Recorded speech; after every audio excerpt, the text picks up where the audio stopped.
네, 여러분 반갑습니다. The Great CEO Institute 저희 교육 1주차 오리엔테이션에 오신 모든 대표님들을 환영합니다. 이번 DCG가 야심차게 준비한 GCI 프로그램은 많은 대표님들이 운영 쪽에 많이 집중을 하시는 것을 넘어서 자본 배분까지 완벽하게 해내시는 압도적인 CEO가 되시는데 길라잡이가 되는 교육 프로그램을 마련했습니다. 저희가 앞으로 6주 동안 어떤 내용들을 다룰 것이고 또 여러분이 어떤 유익을 얻어 가실 수 있는지 간단하게 설명드리는 시간을 먼저 갖도록 하겠습니다. 우리가 경영을 얘기할 때 경영에는 두 가지 축이 있다고 알려져 있습니다. 이 책 아웃사이더스라는 책에서 제가 참고를 했고요. 이 아웃사이더스라는 책은 압도적인 경영 성과를 낸 CEO들의 이야기들이 담겨져 있습니다. 첫 번째로 바로 운영의 줄기입니다. 우리가 보통 사업 운영할 때 주로 하는 일들이죠. 생산은 어떻게 할 거며, 마케팅은 어떻게 할 거며, 영업은 어떻게 할 거며, 또 HR 같은 거 어떻게 우리가 잘 할 수 있을까? 이런 것들이 운영과 관련된 거고요. 보통 이제 사업에 투자하는 거예요. 사업에 관련된 것. 네, 내 사업에 관련된 것들이 전부 운영에 관련된 것들이다. 이렇게 보시면 되고요. 이 자본 배분은 말 그대로 어떤 일을 하는 거냐면 캐시플로우. 우리가 1년 동안 열심히 사업을 하다 보면은 또 잉여 현금들이 쌓이게 되는데요. 이 잉여 현금들을 가지고 회사에 재투자 100%만 하시는 게 아니라 6가지 방식으로 우리가 자본 배분을 할 수 있다라는 것들을 저희가 이제 DCG가 따로 정리를 했고요. 금리 환경과 기업 분석 환경, 산업 분석 환경을 통해서 이 6가지 자원 배분을 한번 실행해 보자. 그것이 바로 이 CGI 프로그램의 취지라고 할 수 있고요. 아웃사이더스라는 책을 읽어보시면 압도적인 경영 성과를 만든 CEO들에 대한 이야기가 적혀져 있는데 그 사람들 대다수가 뭘 잘했냐면 바로 이번 이 자본 배분을 기가 막히게 했다. 음, 돈을 자기 사업에도 투자를 했지만 그것뿐 아니라 타 법인 M&A를 한다던가 그리고 또 사업부를 매각하기도 합니다. 네, 이것도 하나의 자본 배분 전략 중 하나예요. 자사주를 매입하거나 그리고 배당을 준다거나 뭐 이런 여러 가지 방식으로 현금 흐름을 활용하게 되는데 많은 분들이 이 자원 배분을 더 다양하게 활용할 수 있는 것을 잘 모르시고 사업에만 재투자하는 경향이 있으시거든요. 예, 이게 늘 좋은 결과만 있는 건 아니니까요. 그래서 다양한 경영 전략을 자본 배분을 어떻게 하느냐에 따라서 여러분께서 압도적인 경영 성과를 낼 수 있는 CEO로 레벨업 하실 수 있었으면 좋겠습니다.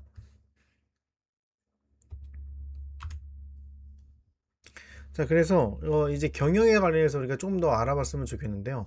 아까 저희가 경영의 부분에서는 운영과 자본 배분이 있다고 했죠.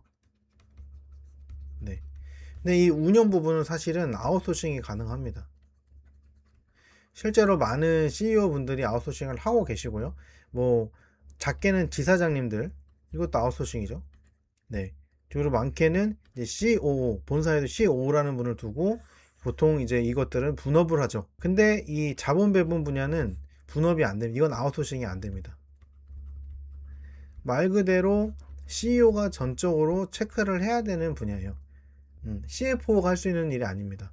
실질적으로 그 자원 배분을 하는 데 있어서 우리가 뭐 금리 사이클이라든가 기업 분석이라든가 산업 분석이라든가 포트폴리오 관리라든가 정말 마치 내가 내 회사에 투자를 하는 투자자로서 뭔가 면모를 가져야 되거든요. 그래서 이 자본 배분 교육은 바로 그런 CEO를 만들어내기 위해서 설계가 됐다. 이렇게 이해해 주시면 좋겠습니다. 아마 이 강의를 듣고 계시는 대표님들 중에는 좀 소규모 기업을 운영하고 계시는 분들도 계실 건데요. 이 작은 회사일수록 운영 부분에서는 여러분 본인이 전부 다 신경 쓰시기보다는 아웃소싱이 어느 정도는 필요하다. 물론 뭐 이게 돈이 들어가는 문제니까 100% 해야 된다라고 말씀을 드릴 수는 없지만 아웃소싱을 어느 정도 하셔야 여러분이 자원 배분하는 데에 조금 신경을 쓰실 수가 있어서 그래요. 그렇지 않으면 여러분도 아시겠지만 운영 쪽의 측면에도 우리가 신경 쓸 일이 굉장히 많잖아요. 예, 그래서 이런 부분에 있어서 저희 DCG랑 같이 협업을 하셔도 되고 아니면 다른 협력사들을 여러분께서 협업을 통하여서 이것을 풀어 나가셔도 됩니다. 굳이 꼭 내부자가 아니어도 돼요. 그래서 여러분이 운영을 할 때 같이 좀 논의할 수 있는 그런 좋은 사람들을 곁에 많이 두셨으면 좋겠고, 그래서 다시 한번 강조드리지만 작은 회사일수록 너무 운영에 매몰되셔서는 안 된다. 그러니까 작은 회사분들이 오래 못 버티는 이유가 이 자본 배분을 안 해서 그래요.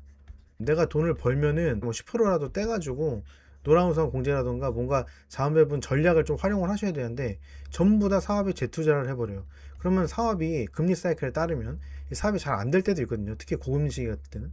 그때는 사업이 엄청난 타격을 받게 되시는 거예요. 오늘부터 시작하게 될 이 DCG의 자원 배분 훈련도 꼭 꾸준히 하셔라. 그래야 우리가 회사의 생존 확률을 높이고 더 나아가서 성장할 수 있는 기반을 마련할 수가 있습니다. 그래서 작은 회사라고 나는 자원 배분하고 무관하다 이렇게 생각하시면 안 된다는 거예요. 아까도 잠깐 설명드렸는데 자원 배분에는 이 6가지 방식이 있어요. 물론 더 많은 방식이 있지만 저희 DCG에서는 이 6가지를 집중적으로 좀 다루려고 합니다. 자사주를 매입하는 거, 요거는 이제 상장사의 경우만 해당이 되겠죠. 그리고 기업을 인수하는, 기업을 인수하는 거는 작은 회사들도 충분히 할 수 있는 일입니다. 이제 우리가 대출 받아가지고 기업을 인수하는 방식, 작은 비즈니스들도 기업 인수할 수 있어요. 그래서 이 기업 인수 방식도 좀 말씀을 드리려고 하고요. 그리고 저 비핵심 자산을 매각하는 거, 이것도 좀 큰 규모의 기업들이긴 하지만 충분히 작은 기업들도 적용할 수 있는 부분들이 있습니다. 그리고 설비 투자하는 거, 어떨 때는 설비 투자하는 게 더 낫지 않냐. 그러니까 설비 투자 말 그대로 이게 우리가 잘하고 있는 운영의 재투자예요. 그래서 이 운영의 재투자는 최고의 또 타이밍도 있다는 거죠. 그 부분도 좀 말씀을 드리고, 그거 말고도 내가 새로운 비즈니스를 한번 열어보자. 어떤 금리 사이클 타는 게 좋을까? 이런 것들 다룰 거고요. 마지막으로 이제 탑업인 지분 투자. 결국에는 우리가 현금으로 주식 투자를 하는 거죠. 주식 투자나 채권 투자. 금융 포트폴리오를 우리가 짜는 겁니다. 그래서 이 6가지 방식을 집중적으로 저희 DCG, 이 CGI 프로그램에서 한번 다뤄보려고 합니다. 많이 기대해 주시고요. 마지막으로 가장 중요한 이 마인드셋에 대한 부분인데요. 여러분 혹시 NPV라는 단어를 들어보셨는지 모르겠습니다. 이 NPV가 뭐냐면 Net Present Value라고 해서요. 너무 어렵게 생각하지 마세요. 쉽게 말하면은 이런 거예요. 제가 예를 들어볼게요. 내가 100원을 마케팅에 썼어요. 그래서 전환율이 잘 일어나가지고 120원어치 매출이 일어났습니다. 그러면 100원을 썼는데 20원을 더 벌었죠. 이런 경우가 이제 NPV가 0보다 크다라고 해서 결국에는 어떤 뜻이냐면 자본 배분이 잘 됐다, 이렇게 판단을 한다는 거예요. 자, 반면에 내가 마케팅에 100원을 썼는데 매출이 80원밖에 안 일어났어요. 그러면 마이너스 20원이죠. 자, 요거의 경우에는 어떻게 말하느냐? NPV가 0보다 작다. 그리고 자본 배분 나쁘다. 이렇게 판단을 한다는 거예요. 네. 내가 100원을 썼으면 100원 이상의 효과를 내는 것. 그게 자본 배분의 원칙이고 본질입니다. 물론 제가 NPV라는 개념을 굉장히 단순화해서 여러분에게 설명을 드린 거예요. 원래는 현재 순환자 가치로 치환을 하려면 시간적인 가치도 들어가고 할인율도 들어가고 굉장히 복잡하긴 한데 어떤 개념인지에 대해서 정말 초단순하게 여러분에게 설명을 드린 겁니다. 그러니까 내가 100원을 비용을 지출을 해서 100원 이상의 결과를 내지 못한다. 이게 항상 우리가 이럴 거라고 생각하지만 마케팅에 투자하면 투자할수록 뭐 추가적으로 NPV가 0보다 클 거라고 보시지만 그렇지 않은 경우도 많거든요. 특히 여기 이제 타이밍에 맞춰서 그런 것들이 있어요. 금융 사이클 시간에 또 배울 겁니다. 이때는 어떻게 할 거냐는 거예요. 100원 썼는데 80원밖에 효과가 없다. 자본 배분이 계속 나쁘게 지금 집행이 되는 거고 결국에 이게 지속이 되다 보면은 사업 가치가 떨어지게 돼요. 사업 가치가 감소하게 됩니다. 그래서 이 NPV 개념, 내가 단순히 매출만 높다고 하던 대로만 계속 자본을 지출하시는 게 아니라 말 그대로 내가 효율적으로 자본을 집행할 수 있도록 효율적으로 자본을 집행해야 된다는 마인드셋을 여러분께서 꼭 유념하셔서 저희 DCG가 준비한 이 CGI 과정을 잘 무사히 수료하셨으면 좋겠습니다. 내가 투자자처럼 생각을 하는 거예요. 네, CEO는 단순히 운영자가 아니라 운영자 플러스 투자자여야 된다는 겁니다. 요거는 노멀한 거예요. 누구나 다 매니지먼트는 되지만 요 투자자로서의 면모가 가능할 때 어떻게 된다? 압도적인 CEO가 된다는 겁니다. 그래서 여러분 누구나 다 특별한 CEO가 되고 싶으실 것이고 내 사업이 생존을 넘어서 성장의 궤도로 올라가기를 누구나 바라실 거예요. 저도 그렇습니다. 이 자본 배분 교육 과정이 두고두고 큰 도움과 힘이 되어줄 거라고 저는 믿어 의심치 않습니다. 특히 요즘 경제가 많이 어려운 시기인데 이 어려운 시기에 배움을 통해서 우리가 함께 극복해 나갔으면 좋겠습니다. 그래서 7주간의 로드맵 간단히 말씀드리면 오늘 오리엔테이션과 마인드셋 간단히 말씀드렸죠. MPB. 네, 다른 것도 말씀드렸지만 사실 MPB 개념이 가장 중요합니다. 여러분 꼭 기억해 주시고 다음 2주, 3주 차에서는 저희가 거시경제를 배워볼 겁니다. 경제상식, 간단히 이 경제상식은 인플레이션 그리고 요즘에 전부 다 뭐 하죠? 해외 진출 하시잖아요. 그래서 이제 환율에 대한 기초도 좀 말씀을 드릴 거고 가격 결정 이론이라는 게 있어요. 공급과 수요에 의해서 여러분 어느 정도 알고는 계실 텐데 이론적으로 한 번 더 달아보고 예시를 통해서 경제 상식에 대해서 좀 두둑하게 여러분과 진득하게 좀 말씀을 나눠보고요. 그 다음에 금리 사이클을 다뤄볼 겁니다. 금리 사이클이 사실상 많은 경영자분들이 간과하시는 그 경제 사이클을 보여주는 지표거든요. 그래서 이제 코스톨란이라는 사람이 만든 달걀 이론을 가지고 저희가 이제 이걸 다뤄볼 거고요. 제가 이론 거리지만 그렇게 어렵지 않아요. 너무 걱정하지 마시고 이 경제 사이클, 금리 사이클을 통해서 우리가 앞으로 어떤 경영 전략을 해야 되는지, 어떨 때는 경영을 좀 더 공격적으로 하고, 어쩔 때는 경영 모드를 좀 디펜시브하게 해야 되는지 이런 부분을 금리 사이클을 통해서 배우실 수 있을 거고요.